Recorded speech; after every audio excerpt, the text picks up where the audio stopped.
Hello, it's Neil Nabbefeld, and I'm doing this video to complete the NAT11053009 assessment task 2, which is teaching performance. So me teaching Robert.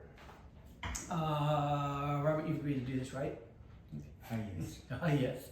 And he doesn't have any major pathologies or conditions, but we should say that he has had a hip replacement, and his neck tends to be one of his weak areas.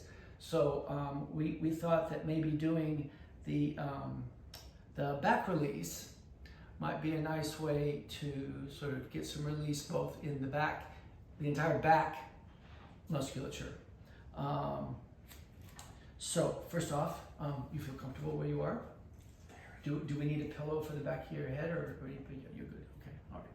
All right, so let's start this. So just like in doing a lot of other movement things like Pilates, Rob, the breath patterns do matter, so we'll want to try to adhere to them as best we can as I call them out. I want you to put your arms out by your, for the arch or back release. Your hands are going to go behind your head. Okay, they're interlaced and they're cupping and supporting your neck, and you're allowing the elbows to kind of rest backwards. And as they go back towards the floor, you get a nice stretch and opening across the chest. Is my hands cupping my head or in the crook of my neck? The back of your skull. Okay, good. All right, good. That's the other thing, because I just want to make sure. Okay, so the musculature that we're going to be working on is releasing a lot of the back musculature. So you got all these anti-gravity muscles that go vertically up the back. But you also, on a second half of the choreography, you're going to find that the abdominals get a nice stretch. So the entire abdominal group, particularly like rectus and obliques. Okay? All right, so let's get started. So what I want you to do is, while your arms are there behind your head, I want you to take a nice big breath in. And as you do, the larger the breath goes, you can actually feel that you can press your tailbone away from you and allow the back to arch just a little bit. So let's try that again. So inhale, there you go, got it? And even the elbows pushing gently backwards just a little.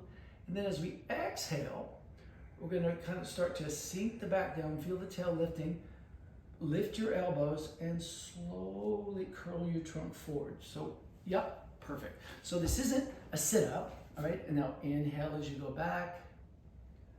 Release the tail or press it away from you.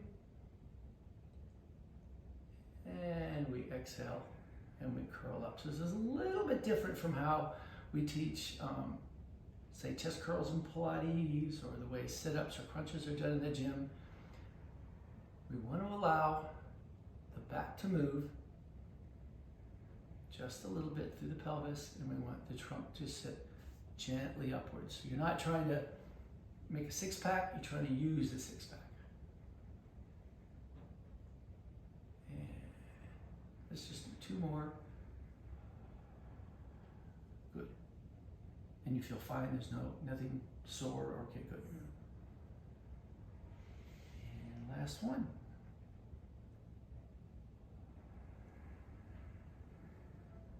And there's where you get feel the length in the back. Some of that comes from the release of the extension. And relax. Thank you, Robert. Sure.